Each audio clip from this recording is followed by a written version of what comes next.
most people are so caught up in what they want to do, they're not even observing their opponent. Hey there, I'm Stephan Kesting, and this is the Strenuous Life Podcast.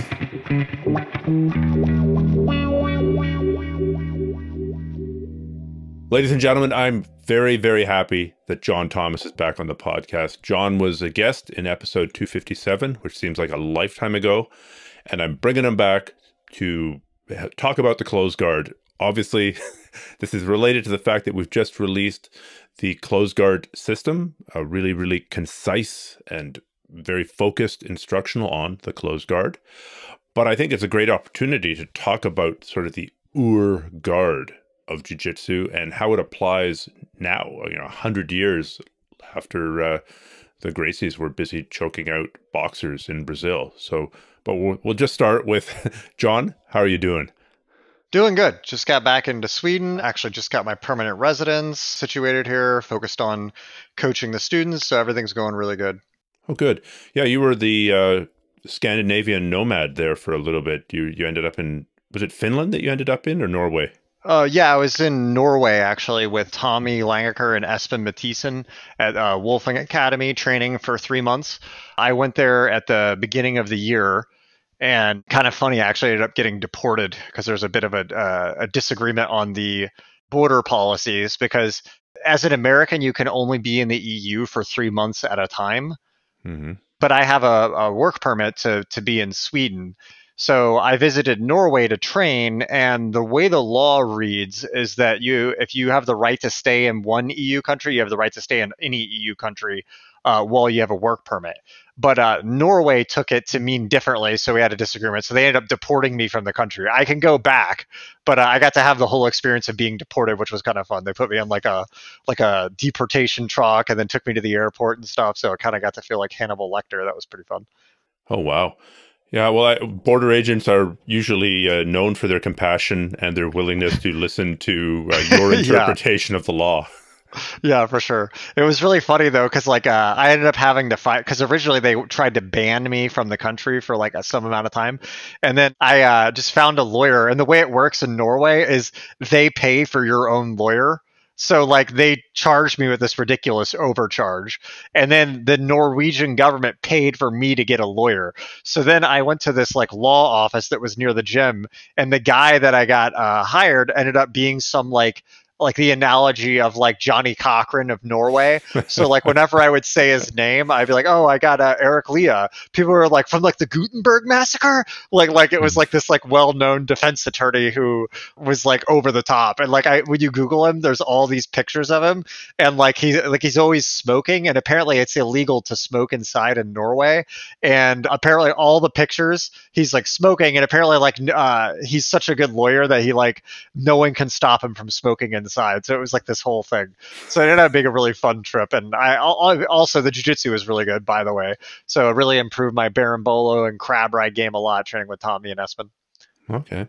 Well, let's pivot seamlessly from berimbolos and crab rides into closed guard. Closed guard.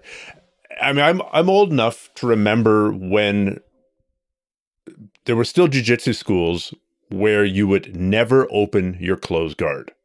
Yeah, and then some schools were like, no, you can open your closed guard and go to open guard. What? Yeah, what? Crazy.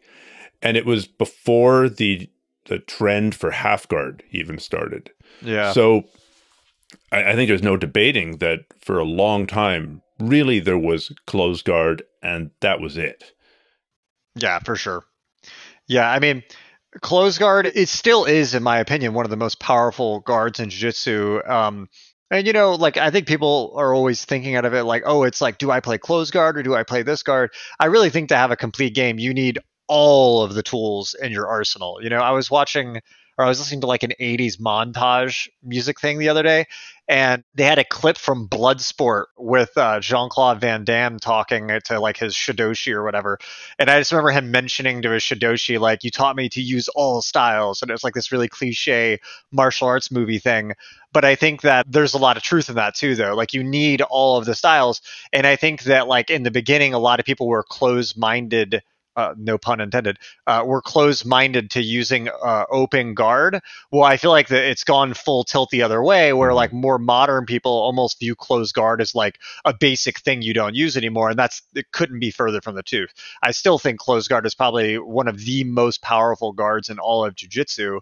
It's just that it requires a little bit more setup. But when you get there, the amount of attack options you have for like submitting your opponent or sweeping them to mount or taking their back directly is tremendous. And that's a huge thing, because in modern jiu-jitsu, a lot of times if you sweep the guy, then he sweeps you back and you trade, right? But with closed guard, you can end the fight directly. Because you end up not in the guy's guard. You end up correct, typically in mount if things go very well. Yeah, you submit them, or you could sweep them to mount, or like if you look at like Hodger when he fought Buchecha, right? Like he swept him with that like close guard around the one knee up position, and like tilt sweeped him over, and then came up directly into the pass and submitted Buchecha. Yeah, well, I think you definitely do see it at the highest level, and for sure. In fact, if people are going against a guy who's got a good close guard, they will move heaven and earth to try and avoid ending up in close guard. Absolutely, they will. Yeah, I mean, I as a competitor feel that when I know someone has a really dangerous close guard, it's like a huge thing about don't end up in the close guard, because they can make it so hard to get out. There's so much submission risk.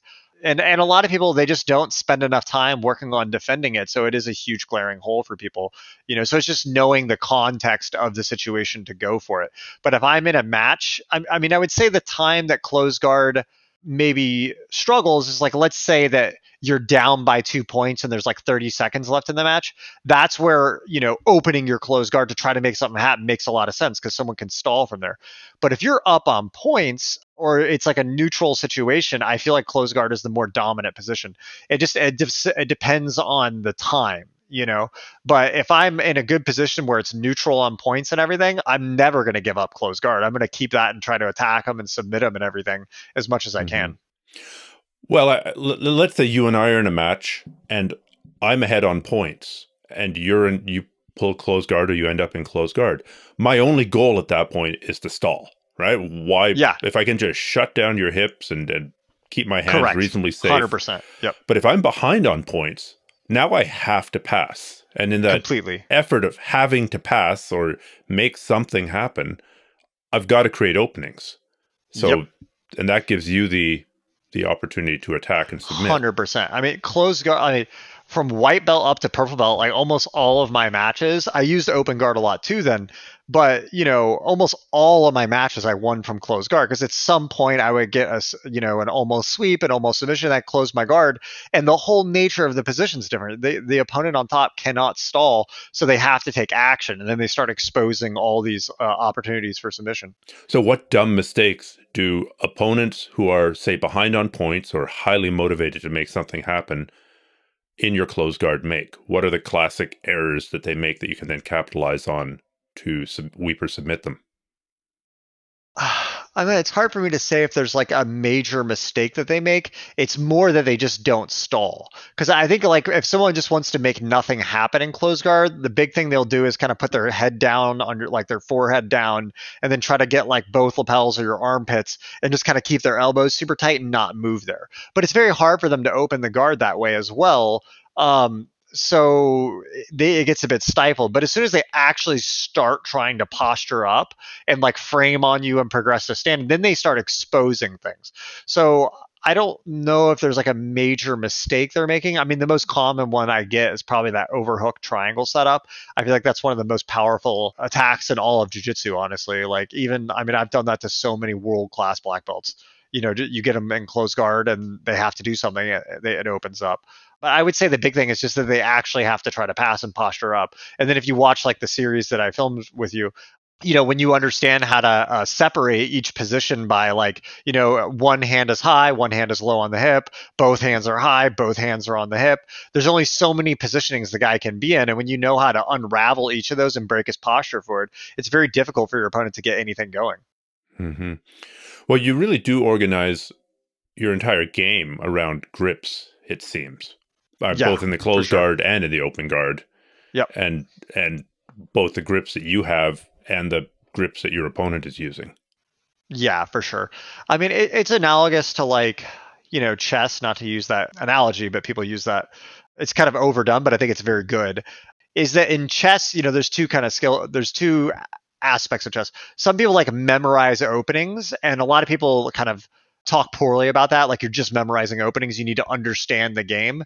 And that's true. You do need to understand like what makes a position good and like how to develop your pieces. And there's things outside of memorizing an opening, like principles that matter and are important to understand.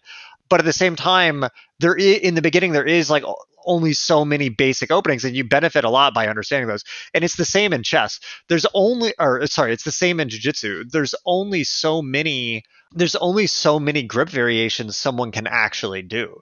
Like, if we're just thinking in close guard and the guy's gonna like posture up, it's like he can grab your lapel, he can grab your hip, he can grab your sleeve, he can put his hand on the floor, right? And then some combination of each of those, right? So realistically, it makes sense to try to, like in the chess analogy, memorize the openings, because then you're going to know what to do ahead of what your opponent is doing, and it's going to save you a lot of time. But then, of course, understanding ideas about like or like breaking posture and basic ideas like that is going to help you solve problems when you don't know what to do, when you don't already have a pre-planned answer. But if you already know there's only so many things a guy can do, it's worth investing the time in having pre-planned answer for all of those situations. So it's a false dichotomy to say either memorize a bunch of sequences or learn the principles. You have to do both. You have to do both. Yeah. I mean, I find in literally almost everything, the answer is balance. You need both, right? You need a little bit of both. If you're all organization, and I think this is something I talked a lot with like Espen Mathisen about this. It'd be worth you getting him on the podcast as well. He's a very smart guy. I talked a lot with Espen Mathisen about this, and Espen is, I think, really like me in that he kind of grew up very analytical minded. He was going to become an engineer, and he was kind of like really far on the side of like order. So everything was structured, right? And then Tommy Langaker, which a lot of people listening probably know who that is, his training partner, I would say he was more on the side of like chaos, right? Where he kind of didn't necessarily know what he was doing at all times. I mean, obviously he watched video and he trained a lot, but like he trusted his instincts a lot as well. And I think that the two of them together actually kind of found the right balance, because they both kind of rubbed off on each other and moved each other kind of towards the right balance of order and chaos. And I think me and Espen would talk about this a lot. And like, there's a way where if you're just all chaos and you go crazy, you don't necessarily know what you're doing that's even working. So it's hard for you to have repeatable results. But the benefit of it is that you're uninhibited, right? It's hard to predict what you're going to do for your opponent. It's hard for your opponent to predict what you're going to do if you don't even know what you're going to do, because you're moving so chaotically, right? So there's a benefit there. And then with order, it's really great when you organize, because you're prepared, you're ahead of the step, right? Or you're ahead of your opponent because you already prepared for everything. But the thing is, sometimes it's hard to prepare for everything. So you may go into a match and this guy's just responding in some weird way that's a little bit different than you're used to, and your normal system isn't working. And then this is where people get stuck in what I would call like analysis paralysis, where they're rolling and you can literally see on their expression when they're rolling, it's like their brain is like processing, like they're trying to like what's the system I'm supposed to go to, and they get so stifled from that overanalyzation that they can't just act, right? And I think like I see it, like I'm focusing on my coaching a lot more in the last months because my back injury. When I see some of the white belts and blue belts who are less experienced than the guys who've been training with me for a lot longer roll when we're doing Shark Tank, sometimes there's like a benefit to the white belts and blue belts because they're so uninhibited by all these systems they have in their head that they'll just make erratic, crazy movements sometimes that actually benefit them. And so, of course, you don't want to just be completely erratic and crazy when you roll, but if you can learn to like use systems and have them there and has them as like an extra tool to help you, but also at the same time not be completely bound by them, to close your mind to new options that may appear that your instincts may tell you. Well, at the fact that we have recognizable styles at the highest level, the fact that we know how Hodger, look, Hodger's getting the close guard around the guy posting with one leg up, you pretty much know what he's going to do next. For sure. Or we take a look at, I don't know, Lucas Lepre or whoever, they have their systems. It's not like they're so be free, be completely uninhibited. Let's not be bound by any system. Maybe not being bound by any system in training occasionally is a good idea. But when push really comes to shove, it's not like they're trying to invent everything from scratch 90% of for the sure. time. And I think there's a really interesting thought with this too, which is I was listening to like Lex Friedman podcast recently, and they Yep. were talking about this, as well as I just started reading that book, Thinking Fast and Slow. And there's kind of two elements of thinking when you're fighting, right? So it's possible that you can have a system like I think someone like Leandro Lowe is a good example of someone who probably has actually not written down all the system and has it all organized. But if you were to watch him, he does act in a systematic way. So he is running these systems, but his like conscious awareness is not like he's not like logically aware of it. It's his instincts, right? And I've trained with like Lepre quite a bit as well, and like Lepre is very knowledgeable a lot of what he does. But there's also a subconscious aspect that while that it is still a system and it is still repeatable. If you were to watch all of his matches, you would find those same patterns happening. So it is systemized, but it's not on a conscious self-awareness level. He couldn't articulate it. It's just a pattern that appeared, right? And I think that's the real struggle with jiu-jitsu is to learn to balance those two things. So I find that I'm always, especially anytime I film an instructional, what I'm doing is like the way I explain it, it's like I'm taking a snapshot in time of how I'm currently seeing that position. But if we were to revisit that position in a year from now, it would probably look a bit different, right? And so you need to like kind of have those systems, and like they'll save your subconscious a lot of time on having to come up with solutions. But sometimes when you get so locked in on them, you'll be in a match and like the guy will position himself. Like, let me think of like an analogy. So if you're playing, God, let me think of one that everyone might know. I'm just going to use this one. Everyone might not know it, but I'll just do the best I can. If you're in collar sleeve, a lot of times I talk collar about sleeve. You've got one grip on the guy's sleeve, and you've got the cross collar grip. Right. My right hand is on their cross collar. My left hand is on their near side sleeve. My right foot is in their bicep, and my left foot is looking for a De La Hiva hook. Okay. Does that make sense? Okay. So, so you understand what I'm talking about there, right? Yep. Yeah. Okay. So if you take that position, traditionally I would explain it as if the guy's elbow and knee on my left side, okay, the side that I have the sleeve, if that elbow and knee is connected, then I'll usually put a De La Hiva hook in. Okay. If his leg is straight as a board, then usually the De La Hiva hook is hard, but then that space opens for an omoplata or a triangle. Okay. And that's generally correct. So you could have that systemized, right? But then if you have not explored that position enough, you may not realize that there's a third option, which is that the guy's elbow and knee is connected, but his foot is rotated out really far, such that you cannot put the De La Hiva hook in either. So now his elbow and knee is connected, and you cannot put the De La Hiva hook in.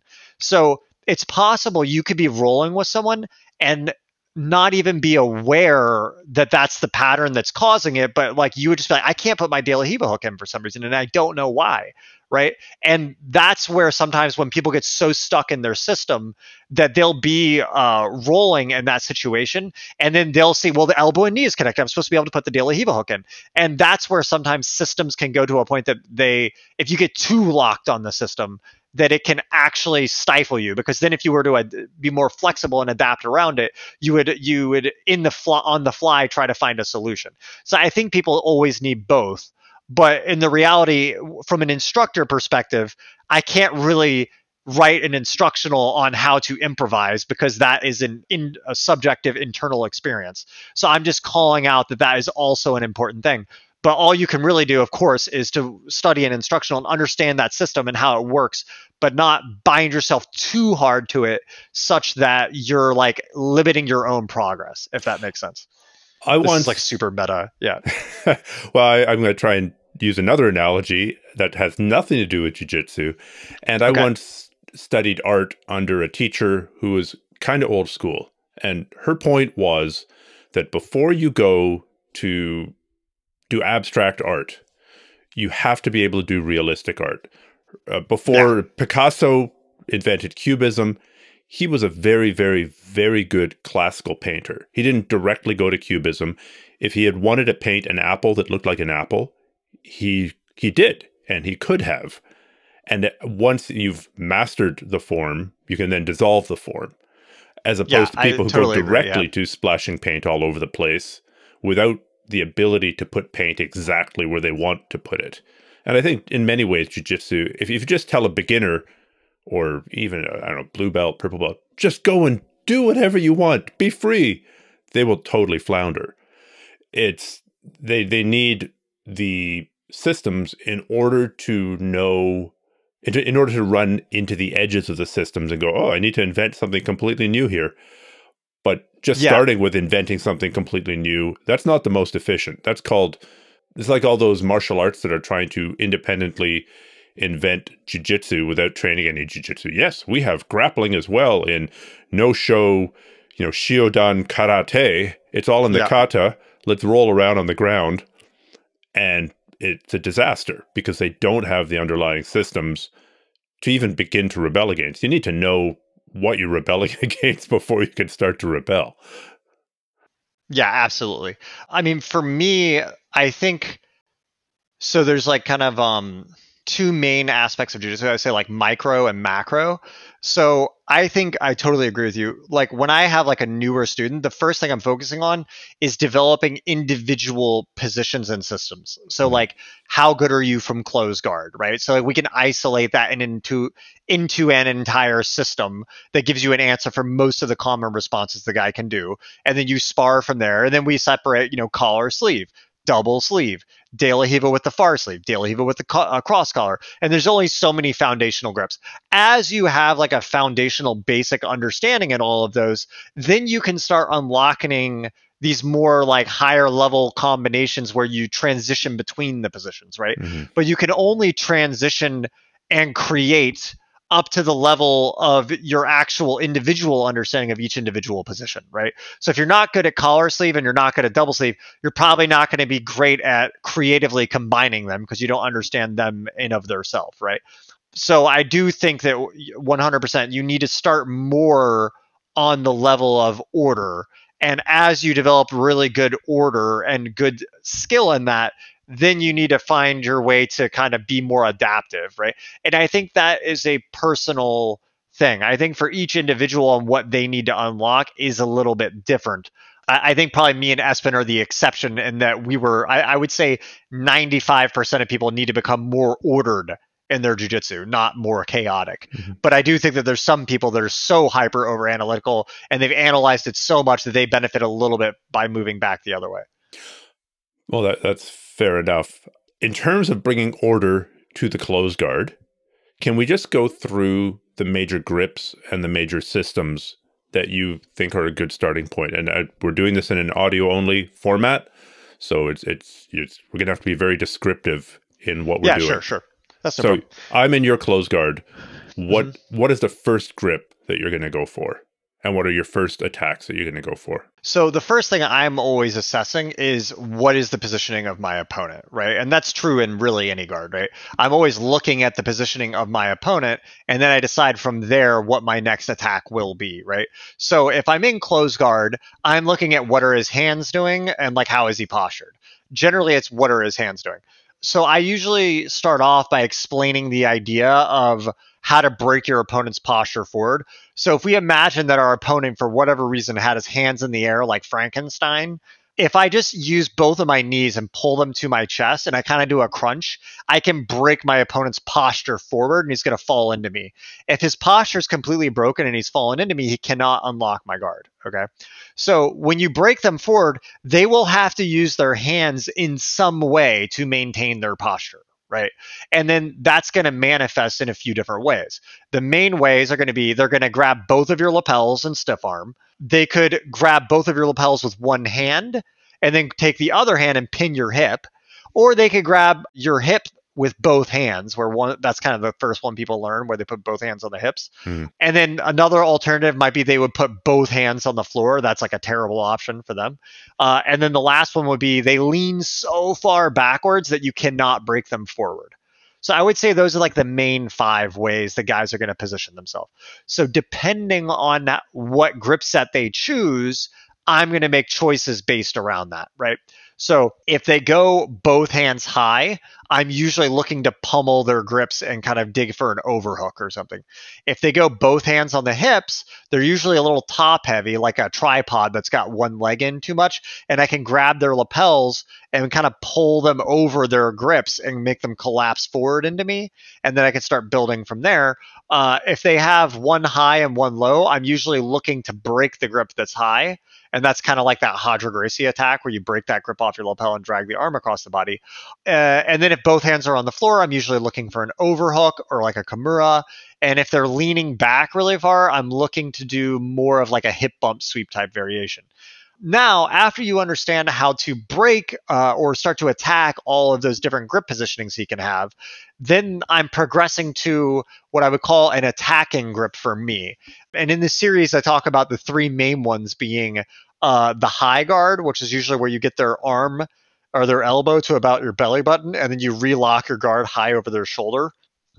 That's like the high guard. The overhook series where you isolate one arm, overhook it, and then progress to like triangles, omoplatas, and attacks from there. The other one would be breaking the grip and dragging the arm across the body and progressing towards the back. And all of those have intricate systems and series off of each of those. But that's kind of the foundational premise of understanding how to build a systemized, organized close guard. So that's kind of, the Queen's Gambit opening. I don't know and I don't know enough about chess, but that takes you to an advantageous position, and now you've got to start going deeper into those positions. Exactly. Yeah, 100%. Okay. Yeah. What statistically are the highest percentage submissions from close guard? I mean, I would say if you can get that overhook, I would say that's like number one. That is like the most, if you have a good triangle choke and a good omoplata, that like if you get a strong overhook, that is just lethal. It is so hard to stop. Mario Hayes, he used to submit everyone with his close guard overhook triangle. And like, honestly, I think even today, I think if you get most people there, you'd probably still catch them with it. It's just that it's harder in modern jiu-jitsu versus a very, very high level opponent to always force the close guard. But if you can force it, it's super lethal, just as Hadra showed. So I would put that triangle really high up there. The other one is like breaking the grip and dragging the arm across the body. If you have a full system series around that, also incredibly powerful and hard to stop. So I put those as number 1 and 2. Right. And then finishing from the back somehow. Finishing from the back using any position, but probably a bow and arrow choke. Yeah, bow and arrow choke, or sweeping to mount as well. Because, even if you don't get the back with the mount, you still got 6 points, 2 points sweep, 4 points mount. So it's pretty hard to come back from. And like we talked about earlier, that far down, your opponent's going to do crazy, desperate things and open himself up to whatever. If you're ever going to pull off a CPR armbar, it's going to be after you've swept them and gone directly to mount. Not that you'll be seeing CPR armbars at your level, but it's entirely possible for a blue belt to run into that. Yeah, absolutely. Now, how does all this change in no-gi? Obviously, the overhook attack series is still there. I would say the overhook attack series is still super valid. I would say the armbar high guard series is still super valid. A little bit harder to keep your guy's arm across your body. Yeah, the arm drag across, I think, is a little bit less valid, especially with that one, because I feel like some of those attack series where you come up to the back and stuff, if the guy in the gi, when you have that sleeve, you can drag like the Hadra Gracie kind of sweep where you close guard around the one knee up and stuff, is very powerful. But I feel like in no-gi might be more exposed to leg locks or something. So I would say that's the major difference. Although I haven't done no-gi a lot recently, so I can't really say I'm super confident in my answers on the no-gi aspects of it. Okay. What about self-defense? Because I think, especially, I don't agree with the strict dichotomy between sport-based jiu-jitsu and self-defense-based jiu-jitsu. I think that almost everybody who's done a fair bit of competing will have no problems in a self-defense situation. 100% true, yeah. But I think it's incredibly applicable, especially in the real world where people do tend to wear clothing. If you're defending yourself against a completely naked individual on the street, you fucked up a long time ago. Yeah, for sure.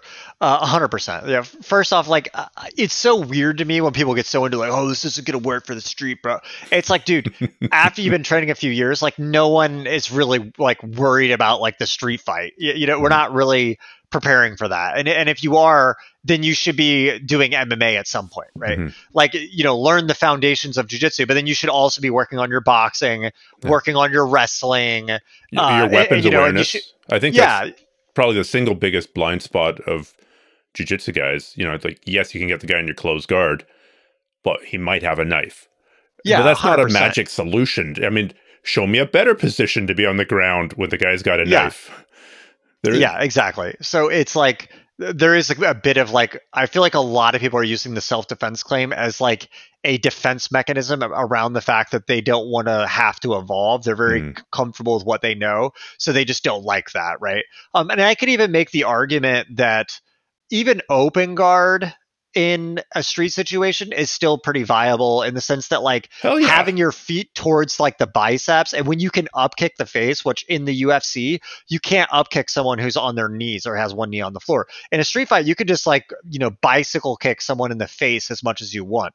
So being able to consistently keep your hips angled in front of your opponent and like up kick someone in the head, and knowing how to control their wrists, even though you can't hold double sleeve in the same way where you just stall there, controlling their wrists and knowing how to navigate your hands to block where their hands and biceps are and have your feet up is going to prevent them from dropping punches down on you. Well, So you're there's in Sweden and I'm in Canada, and I'm going to tell you, yeah, for it's half cold. the year, people are wearing gi-like things where you can Yeah, control the sleeve. probably more than half, honestly. Yeah. Yeah. So, but as far as a street fight goes, that closed guard overhook series is 100% like the most effective thing for a real fight, because you completely lock down one arm so they can't punch you with it. You have their posture broken so they can't get any meaningful power behind the punch. And then when they draw their arm back, you can pull your leg out and throw that triangle over. So, I mean, that to me, that is like 101, one of the most useful things you could use at a street fight. And honestly, like I've used that in street fights, at least one real street fight, one challenge MMA fight, and then the few times that I practiced MMA training when I started jiu-jitsu, I used it on a couple different fighters as well. So it is a very effective method, and very safe as well. I've got to ask, in that street fight, did you pull guard? How did I end up in the guard in that one? So no, I double legged the guy. I was at a party, and then I was talking. Me and my friends were talking to some girl, and then like my friend made a joke, and the girl like laughed, and it was just like he was being playful with the girl. And then the guy came up, he's like, "Yo, you can't be mean to girls," and it was like clear the girl liked my buddy's friend, right? And then it was just he was just white knighting, and then my friend was like, it's fine, dude. And then I just told the guy, dude, it's fine, just back off. And somehow he got into this like forehead thing where he like had his forehead on my forehead, like a WWE or something. And then I was like, dude, just get off me. And I just pushed him away because he got in my face. And then he tried to throw a punch at me. And then I just like ducked it and then double legged him into the living room. I got him mount, and then he like drove back into me and then got on top because I think his friends were trying to kick me from behind. There was like four. It was like a 4 versus 4 fight, or 3 versus 4. So then I ended up on bottom and closed guard with the overhook. And then I was able to pull out and put the triangle on. And then I just choked him out while I was getting soccer kicked by a few other people, or just one other guy, and while I was choking him. And that's another good point. They always talk about like, you don't want to be on your back in a street fight, but I actually felt like being on my back choking with my arm ability to cover my head was actually very good, because I could put him to sleep while protecting myself from getting kicked in the head by the other guy. I feel like if I was on top and mount, it would have been way easier for someone to come up behind me and just like hit me from the back of the head or pull me off or something. This is so strange to hear you, because it's not at all your brand. Like, yeah, I was Yeah, brawling no, at for the sure. bar. I was totally drunk out of my mind. Yeah, no. I mean, I'm the most like conflict adverse person. I'm like a very chill, nice person, but I've had a few street fights, oddly enough. Hmm. Yeah. I mean, I don't look for it, but yeah. Well, it's an interesting point, and I mean, essentially, you're using the guy's body to shield half of your angles. Yeah. And then you're letting your legs take care of one person while you're using your arms to defend against the other person. Another interesting thought with that was I used to teach Army combatives at Fort Riley. I wasn't in the military, but I was just like contracting there, helping like teach combatives. And we used to do this game at the end of the course where we do like this like 2-week training program for them. And at the end of the week, what we would do is we separated the class into 2 separate groups, and then we had them flip their BDU inside out. And then the one half of the class didn't get to see the other half of the class the entire length of the course. And then at the end of the course, we'd open up this giant, it was like imagine like a giant school gymnasium, and we'd open up the curtains, and then we'd allow them to have this giant like 30 versus 30 grappling match, right? And you had to stay on your knees. Okay, you couldn't like stand up and run, so you had to stay on your knees. Obviously, no punching or kicking, but it was a giant 30 versus 30 submission match, right? And consistently the best strategy was you play guard, because you would come up, and if you engaged with someone and got on top, your back was exposed for someone to come up behind you and rear naked choke you. So often what people would do who are really effective is they would go in with a few people in the front, and then they would pull guard, and then 10 or 15 guys would swamp them and attack them and start trying to attack them with leg locks and stuff while they're on their back. And then some other people would play back a little bit, and they'd try to flank from the outside and then come around behind the guys who jumped on top of the guard guys and try to fast rear naked choke them and stuff. Man, talk about in the space of 5 minutes, summarizing the evolution of Brazilian Jiu-Jitsu, because it's all there. I mean, when you read about Helio Gracie, basically getting boxers to put on gis and limiting what they could do, and it sounds like most of the time he would pull guard and choke people, cross-collar choke people. Yeah, absolutely. And now, another point, then we move BDU functions just like a gi. Yeah, 100%. As does a raincoat. As does a bathrobe, if you're unfortunate enough to be fighting somebody in a bathrobe. Yeah. I don't know why that analogy came, because it's early in the morning here, and I'm not interviewing you in a bathrobe, but I was wearing one just a little bit ago. But then in your analogy, you've got the close guard pullers using, essentially going for a cross-collar choke or triangle choke from the bottom. You've got the leg lock people, and you've got this battle between taking the back and leg locking, which kind of summarizes early MMA when sure. Japanese Shuto would pair up Brazilians against heel hook experts. Yeah, for sure. So if I wanted to make close guard, let's say I'm a blue belt, and let's say I'm I've kind of been dallying all over the place. I'm a little bit familiar with the half guard. I'm a little bit familiar with the close guard. I'm a little bit familiar with the open guard. I want to focus on the open guard. How long, assuming that I've got a decent level of instruction, how long would it take to become reasonably competent to make that my primary weapon? Just an idea of timeline here. How long would it take to make open guard your primary weapon? Close guard.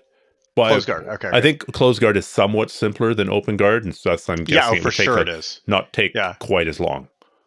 For sure it is. So there's 2 aspects of this question. To actually become competent enough, if you started in the closed guard, that you would be dangerous, and I think you could do that if you specific train smartly.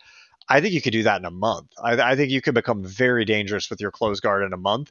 You don't need to be hyper flexible or anything. You just understand how to break those positions down and attack properly. You become a menace for anyone in a month, I think. The more difficult part is being able to establish it in a modern gym. That's the main thing, right? So that's where you have to have some amount of open guard if you want to be able to consistently set it up. Mm-hmm. Now, you could focus, if you were just focused on gym training, you could focus a lot on really smart tactical setups from standing or from both knees, set your grips properly, which I cover that in the series, setting your grips properly and trying to effectively pull directly to it. But if you don't get the direct guard pull, then you're going to need a collar sleeve, a double sleeve at minimum to be able to threaten the guy and start trying to set up the close guard. You could almost view close guard kind of like a triangle choke, right? It's something that you set up from collar sleeve or spider guard or whatever, right? So you almost need to view close guard as it's something that you set up from an open guard position or from the grip fight. So I would say to actually have a dangerous close guard would be a month. But to be able to effectively set it up on everyone consistently, it depends on how diligent you are, how much you're training, how much your specific training. I think you could even do that. Like if you wanted to make your sole purpose use your open guard just to get the close guard, you could probably do that in a couple months as well. There's a lot of factors there. It depends on who you're training against and like who your training partners are, and all that kind of stuff. But I think you could do it relatively fast if you have that as your goal and your agenda. I just think it's important that you understand that you also need to set it up. You need to have some amount of open guard understanding. Yeah, that's a really good point, I think. And fortunately, your training partners will help you, because if you are always choking them out or arm locking them out of closed guard, they will start avoiding your closed guard, which will then, you have two choices. You can abandon closed guard, or you can get better at getting to closed guard. And it's even the realization that there are specific techniques and specific transitions to take you from De La Riva guard to closed guard, from sitting guard to closed guard. Correct. Yeah. From spider guard to closed guard. I think just knowing that there are specific technical ways to do that is an incredibly valuable insight if you've never thought about that before. Yeah. Yeah, exactly. Just like a triangle choke setup. It's like, here's the double sleeve setup to an overhead sweep. Here's the double sleeve setup to close guard, right? Mm-hmm. And if you understand that, it's just a chain in your system that you threaten the omoplata, he defends it, exposing the closed guard, and then you progress to closed guard, right? Yeah, I think thinking of all these as steps in a system, and sometimes those steps take you to a sweep. Sometimes those steps take you to a submission. Sometimes those steps take you to another guard position, which is then its own hub with spokes going in all different directions. Exactly. Yeah. And I think that the main thing people do wrong is they get so attached to the way they want to win that they ignore the thing that is available, right? So someone might be like in, collar sleeve or double sleeve, and they're like, I really want to get the omoplata. I want to get the omoplata. And then the guy is exposing the De La Riva attack perfectly, right? But they're so obsessed with getting that omoplata that they're like, I don't want to take the De La Riva. I want the omoplata. And that's going to make you have a problem because you're trying to force something. But if you're, playing double sleeve and the guy's exposing closed guard and you're like, I don't want that. I want to do this fancy thing. You may ignore that. But if you are open to building your game and making it well-rounded, then you're going to take the closed guard when it's available, and it's a great thing to take, especially if you have a dangerous one. So if you invest in having a dangerous closed guard, when those opportunities present themselves to you, you're going to be more willing to take them. Because if you don't have a good closed guard, then even when someone presents the closed guard, you're not going to want to take it. Mm-hmm. Well, I think the quote of the closed guard system instructional, and you say it multiple times, is that it's not so much taking what you want to take, it's taking what they give you. Correct. Always. Yeah. And I think already people have got back in touch with me and said that idea has changed their jiu-jitsu. So I think and that's a concept that applies anywhere. It applies to attacks from mount. It applies to takedowns. It's not just a closed guard thing, but I'm very happy that people who this is picked it up. Thing that I kind of always say, that I think some people get they don't like this at first because they like the idea of you force your game. But I always say your opponent dictates the match 100%. Okay. Now, people don't like that because they're like, well, I want to be in control. It's like, you set the game, not them. Like, they like this kind of aggressive mentality. Okay. But that's true for both people at the same time. My opponent dictates the match 100% for me. At the same exact time, to my opponent, I dictate the match 100% to him. Okay. It's true for both of us at the same time. Meaning that if my opponent steps towards me and he presents his right hand forward, I can only do the set of options that are viable when my opponent's right hand is forward. If I'm like, oh, I want to do this thing where I grab his left hand and then do da-da-da-da, it's not relevant right now because his left hand is not forward. I can only do what's possible with the right hand forward.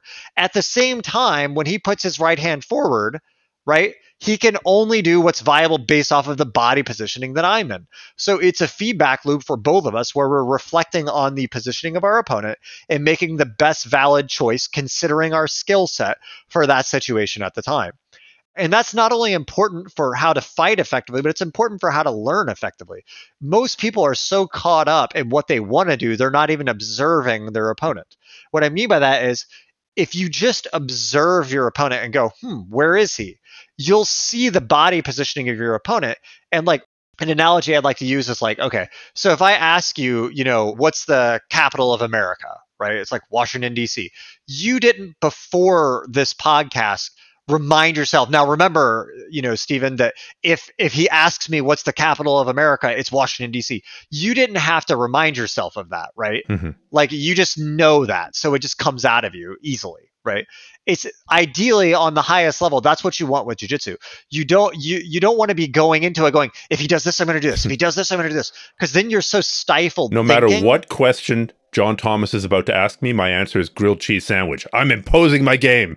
Exactly. No, Correct, what if he asks right? me what the capital of America is, or how the weather is today? Grilled cheese sandwich.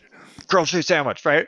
And like, that's kind of what people do, is they're trying to force that. And it's like they're so scared of not knowing, right? But the thing is, if you could just accept that you're not always going to know, then you'll actually at least learn the prompts for what you don't know, which will drive your evolution. So like, for example, let's say I'm just observing the positioning of my opponent. If I have a lot of knowledge of jiu-jitsu, he'll put his hand in a position where he's got one hand high and one hand low. My subconscious immediately goes, oh, one hand high, one hand low. I'm going to start breaking the grip and dragging it across the body, right? But if, let's say I didn't already have that knowledge, okay, at least by observing, I would observe the situation and go, oh, he's got one hand high and one hand low. I don't know what to do here. And then I'll guess at something now, maybe. But then after the match, I'll go, man, I don't know what to do when the guy's got one hand high, one hand low. And then I'll research an answer, figure it out, and then I come up with a solution, maybe drill it once or twice. The next time I'm rolling and that position occurs and I'm observing the moment, I'll see it and I'll go, oh, that's right, do that thing. And now I solved it. Mm-hmm. But someone who's not observing the moment, what they do is they're going, I want to do an armbar. I want to do an armbar. And they're so focused on doing what they want to do, they're not observing and they don't actually identify the problem. So if you ask most people after they roll what went wrong, they're like, I tried to do an armbar and I couldn't do it. And I'm like, well, what was he doing? And they're like, I don't know. It's because they're not observing. They're so obsessed with what they want to do, they're not watching their opponent.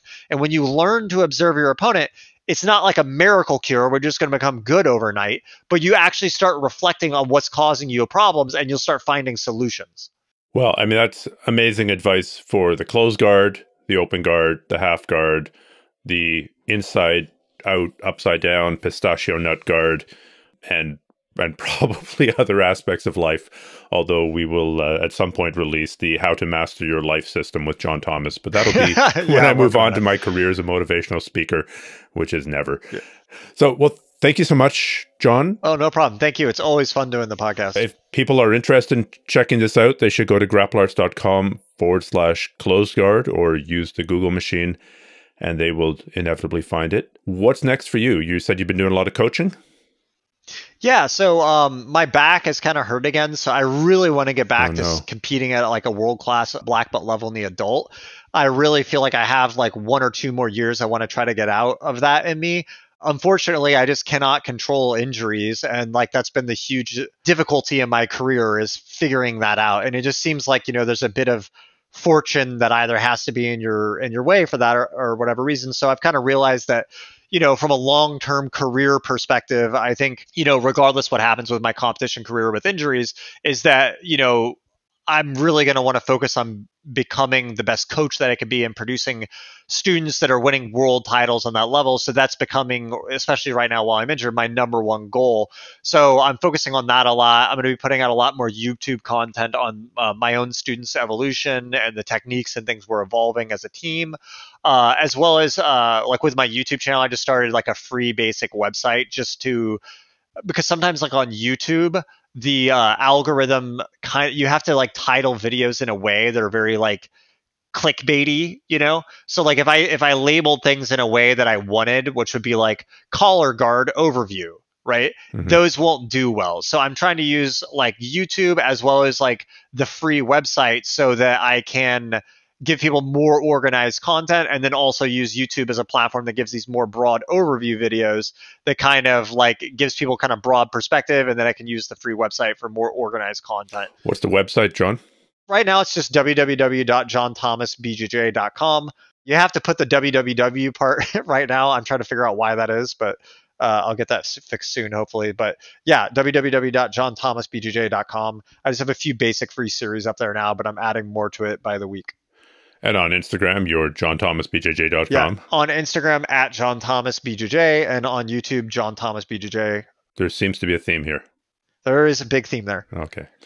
Well, thank you so much for taking the time, John.